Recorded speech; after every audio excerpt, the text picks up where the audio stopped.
Bonjour à toutes et à tous, bienvenue sur ma chaîne. Nous nous retrouvons aujourd'hui pour la série Outer Range qui se termine aujourd'hui même.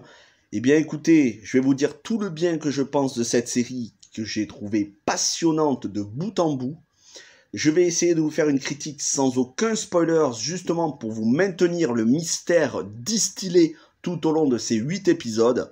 Présentation du casting, tous les points forts, analyse complète et bande originale, qui est un énorme point fort de la série. Tout vous sera dit sans aucun spoilers et on commence par le synopsis détaillé sans spoilers. Alors on y suit Royal Abbott, patriarche et éleveur à la tête d'un ranch d'une immense propriété dans le Wyoming. Il découvre un mystérieux trou aux limites de sa propriété et ce trou semble avoir des propriétés inconnues, des propriétés scientifiques inconnues. Ça serait un passage à travers le temps et l'espace. Et ce trou, ce puissant fond, va attirer toutes les convoitises, notamment de sa famille, mais pas seulement, de ses voisins. Ça va mettre tout son entourage à rude épreuve.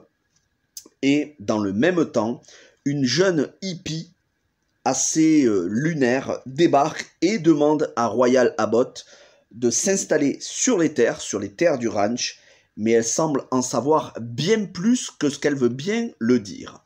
Alors le casting, commençons par le casting parce que c'est un des gros points forts. Josh Brolin dans le rôle de Royal Abbott, patriarche et éleveur de cet immense ranch dans le Wyoming. Josh Brolin, je ne vous le présente plus. À ses côtés, qui joue sa femme, Lily Taylor. Alors elle, on avait pu la voir dans un épisode mémorable de X-Files ou plus récemment dans Le Labyrinthe 2. Imogen Poots, qui fait donc cette jeune hippie qui débarque sur ces terres. Imogen Poots avait été révélée, on va dire, dans un film grand public. C'était Need for Speed, l'adaptation du jeu vidéo. Très bon film d'ailleurs. Elle avait été révélée donc en 2013 ou 2014 et ensuite elle avait joué dans des films un petit peu plus confidentiels comme Green Room, film d'horreur plutôt slasher avec le regretté Anton Yelchin. Et un de ses derniers films en date, c'est l'énième remake de Black Christmas dont j'avais fait une critique sur la chaîne. Tamara Podemski joue le rôle de Joy, une shérif indienne. Et justement, l'actrice est à moitié indienne, ce qui va renforcer l'immersion. Et son personnage est assez fascinant. Je vous en dirai un petit peu plus durant la critique. Elle, on a pu la voir dans la série Coroner. Et d'ailleurs, il n'est pas impossible que je vous parle de cette série dans quelques temps sur la chaîne. Enfin, Lewis Pullman, qui joue un des fils de Josh Brolin dans la série. Lewis Pullman, c'est le fils de Bill Pullman. Donc, si vous voyez une ressemblance, c'est tout à fait normal. Et enfin, on conclut avec Will Patton. Ai-je besoin de vous présenter Will Patton qui s'était illustré dans tellement de films. Je parlerai bien évidemment de Armageddon aux côtés de Bruce Willis, mais c'est pas le seul film. Bref, un casting assez excellent composé d'acteurs et d'actrices habités, notamment Josh Brolin et Imogen Poots, mais je vais y revenir. Alors, la série est tournée.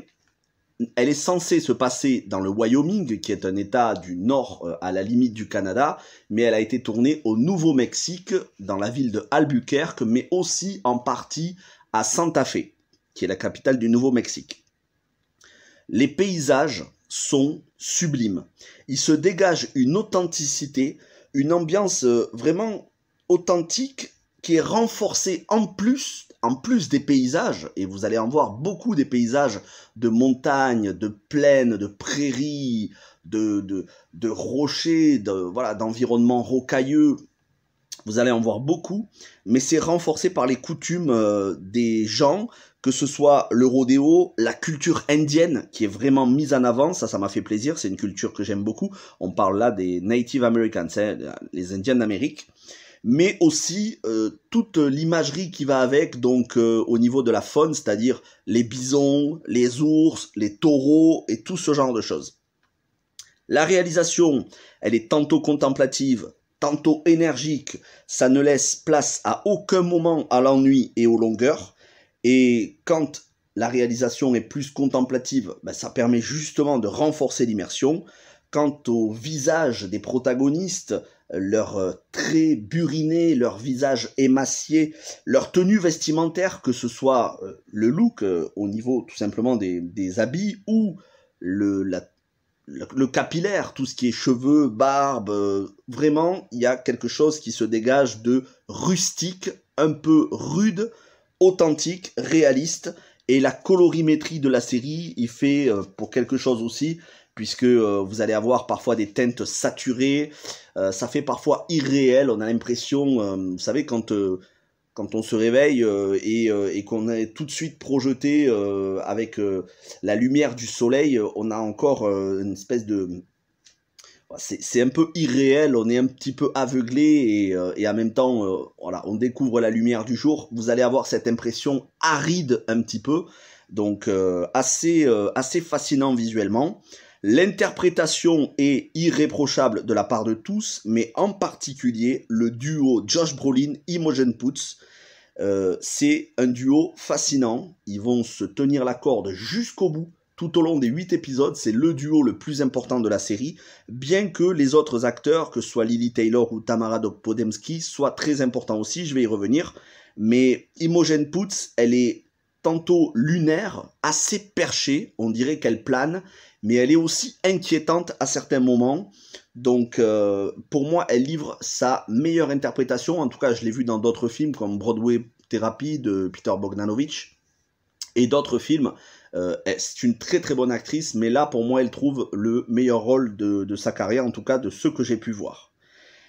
Certains personnages sont assez malsains, ça se voit dans leur regard, dans leur comportement, ça se voit aussi dans leurs actes, notamment dans leurs ambitions. C'est une très grande force parce que malgré ces comportements, jamais la série ne tombe dans quelque chose de trash comme de la nudité gratuite ou de la violence excessive. Jamais la série ne sombre là-dedans. Donc tout est dans les non-dits, dans les regards.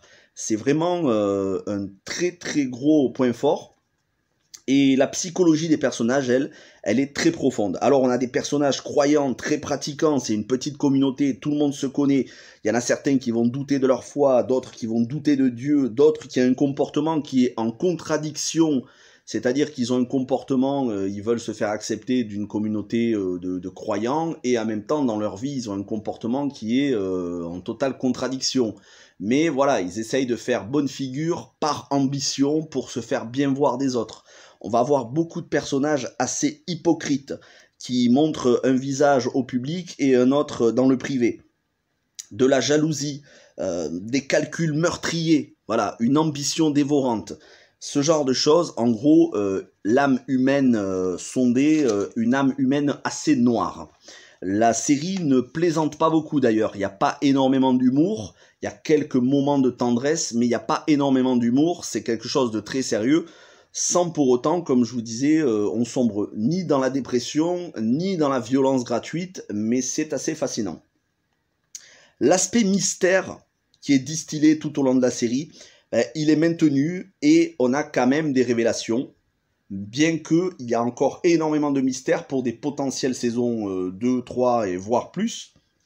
Il n'y a pas de raison d'ailleurs qu'il n'y ait pas de saison suivante. On verra, c'est Amazon Prime. Ils ne fonctionnent pas avec l'audience, mais eux, ils ont un très très grand nombre d'abonnés. Donc on va voir. Normalement, la série, en toute logique, devrait être renouvelée.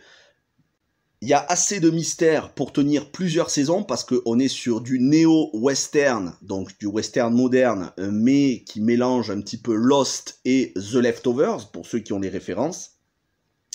Aux 2/3 de l'intrigue à peu près, c'est-à-dire vers l'épisode 6, on commence à se douter fortement, en tout cas pour ce qui est des révélations, notamment sur un personnage, sur l'identité d'un personnage, on commence à s'en douter et voilà, effectivement c'est bien ce à quoi je pensais. Donc il y a un peu de prévisibilité, mais pour autant, quand arrive la révélation, alors qu'on a pu soi-même déduire l'identité de tel ou tel personnage, quand arrive la révélation, il y a quand même de l'émotion. Donc ça, c'est un point fort.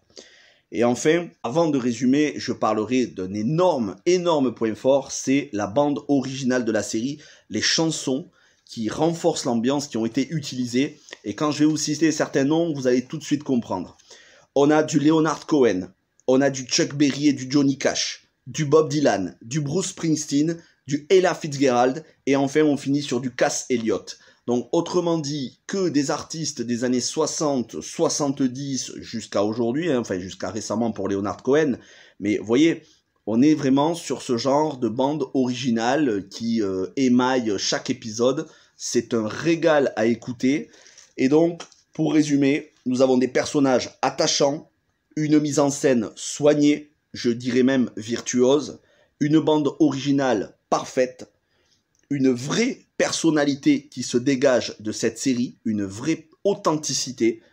Ça sent l'Amérique profonde et donc pour moi, c'est une masterclass. Je vous la recommande à 100%, clairement. Regardez les 8 épisodes, même si peut-être au début, le premier épisode est un petit peu long à démarrer, il est vrai. Au final, quand vous allez voir les 8 épisodes, vous allez comprendre tout le potentiel de la série et vous demanderez une deuxième saison. En tout cas, moi personnellement, j'ai hâte de savoir s'il va y avoir une suite. Donc, je vous tiens au courant sur les réseaux sociaux pour ceux qui me suivent et dans les commentaires éventuellement. N'hésitez pas à me dire si vous avez vu cette série, si elle vous donne envie. C'était une critique sans spoilers, donc si vous n'avez pas vu la série, vous ne devriez pas deviner ce dont je vous parle.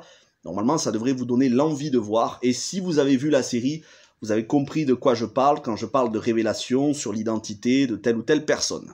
Voilà ce que je voulais vous dire sur Outer Range, qui se termine donc la première saison aujourd'hui, vendredi 6 mai sur Amazon Prime. Merci d'avoir regardé cette vidéo, ou plutôt de l'avoir écoutée. Et moi, je vous donne rendez-vous peut-être demain pour une vidéo, sinon en semaine prochaine. Portez-vous bien, bon début de week-end à tous. Et ciao tout le monde.